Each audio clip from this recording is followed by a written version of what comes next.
İran haqqında hər kəs öz fikrini bildirir. Bu da normaldır, təbiidir və biz Azərbaycan olaraq da cənubda yerləşən qonşumuzdur. Tariximizdə kifayət qədər eyni olub, eyni dönəmlərimiz olub bizim. Vahid dövlətlərdə, imperiyalarda olmuşuq.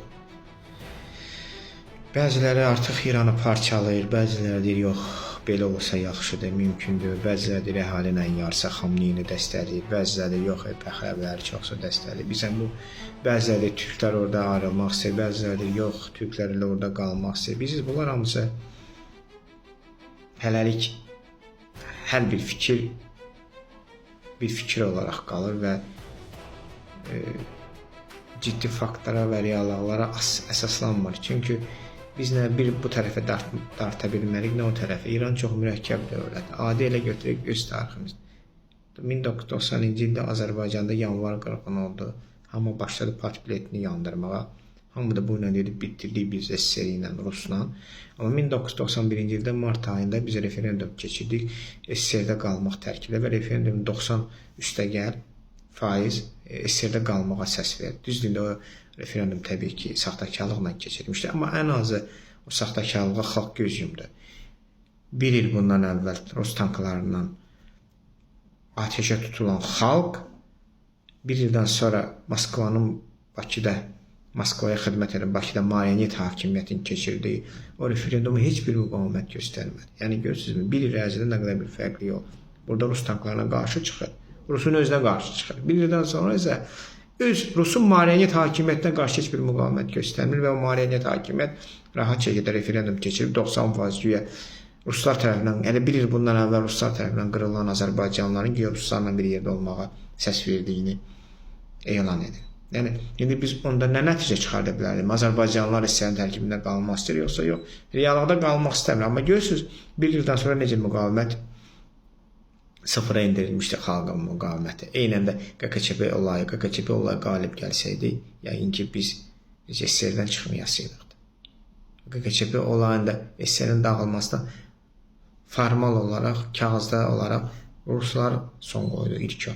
Ruslar, Ukraynalılar, Belaruslar, yəni Slavyanlar, 3 Slavyan Respublikası. O SSR-nə həmən o Quran 3 Slavyan Respublikası. O 3 Slavyan Respublikası bu həmən o məşhur 1991-ci ildə o imzaya Belaveska Putça deyirlər. O Belavesk adlanan yerdə o SSR-in dağılmasına rəsmən qərar verməsələr, bəlkə də SSR qalmışdı. Heç SSR-in daxilində olan Müsəlman Türk Respublikaları işte SSR-dən çıxmaq həvəsini o qədər göstərmirlər. İndi o deməkdir, biz istəyirdik Rusun tərkibində qalmaq. Yox, istəsəydik 90-cı ildə meydanlara çıxmazdıq.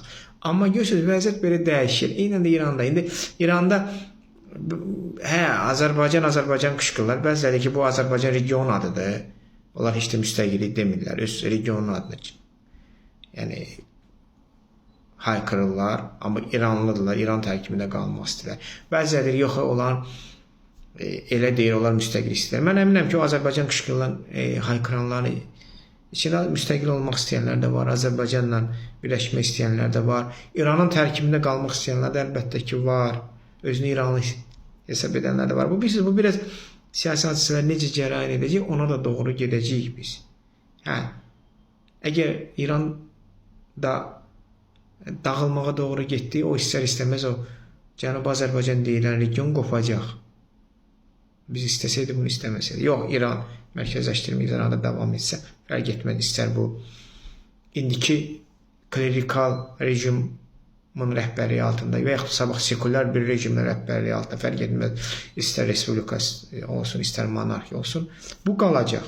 O cümlədən Cənubi Azərbaycanda qalacaq. Yəni, bunu tam dəqiq bir söz demək olmur. Çünki siyasi proseslər necə cərəyan edir, artıq o cürdə hadisələr cərəyan edəcək. Niyə ki, SSR dağılanda keçmiş kommunistlər, partokratlar demokrat olmadı və təzədən müstəqil Azərbaycanda hakimiyyətə gəldilər. Eynən də bu İranda da elə bir prosesdir ki, bilirsiniz, böyük proses, bilirsiniz, hər kəs qalibin yanında olmaq istəyir.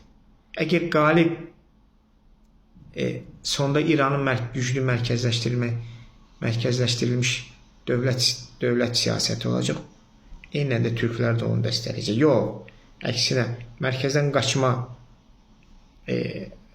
istəkləri çoxalsa, Eyni də türklər də istəsələr, istəməsələr də onlar da həmin o prosesə uyğun olaraq hərəkət edəcəklər. Ona görə çox da mübahisə eləməyək. Baxaq görək proseslər hansı yöndə İranda gedir və hər bir biz gedişata hazır olmalıyıq və bu yöndə də artıq işlər də görməliyik. Yəni Güney Azərbaycanda yaşayan türkləri, ümumiyyətlə İranda yaşayan türklər, Tehran özündə 6 milyon deyilənə qədər türk var. Ümumiyyətlə bütün türk kimi fərq etməz. Azərbaycanda, Güney Azərbaycan olsun, Qaşqaylar olsun, Şahsevənlər olsun, Türkmənlər olsun, bütün İranda yaşayan böyük bir türk toplumunu biz sahib çıxmağa bacarıq. Biz deyəndə başlı türk olmalı, Azərbaycan olmalı. Çünki biz görürük, balaca bir Kürd toplumu artıq daha təşkilatlanmış bir vəziyyətdə. Heç bir dövləti olmayan Kürdlər İranda daha bir təşkilatlanmış vəziyyətdə. Təşkilatları var, amma və farslar onlara daha çox hörmətlə və onlardan daha çox çəkinir. Nəinki biz türklərdən, İranda yaşayan türklərdən. Deyə bilərsiniz ki, onsuz da İran başında türklər durur. İran başında türklər dura bilər, amma bunlar fars qafalı türklərdir. Bunlar farsça danışan, farsça düşünən türklərdirlər. Yəni qan qrupu türk ola bilər, amma qanı türk ola bilər, amma əqidəsi farsdırsa biz ona artıq türk kimi baxa bilmərik. Nə olsun? Əli Heydər Qarayev də türk idi də, Musa Bəyev də türk idi də, Nəriman Nərimanov da türk idi də, Aynə Sultanova da türk idi də. Həmən amma türklər 1918-də Cümhuriyyətin süqutunda işğalçılara dəstək vermədilərmi? Yəni biz biraz bu məsələlərdə daha geniş və hisslərə yox, ağlımıza uyğun olaraq fikirləşməyi bacarmalıyıq və hər bir gedişata öz soydaşlarımızı tək buraxmamalıyıq. Fərq etməz. İstər mərkəzləşdirilmiş güclü İran dövlətində soydaşlarımızı tək buraxmamalıyıq. İstərsə də mərkəzdən qaçma meyilləri olsa, orada da eynən soydaşlarımızı İranda tək buraxmamalıyıq. Və bu yöndə də işlər görməliyik. Türkiyədə, Azərbaycanda, digər türk dövlətləri də.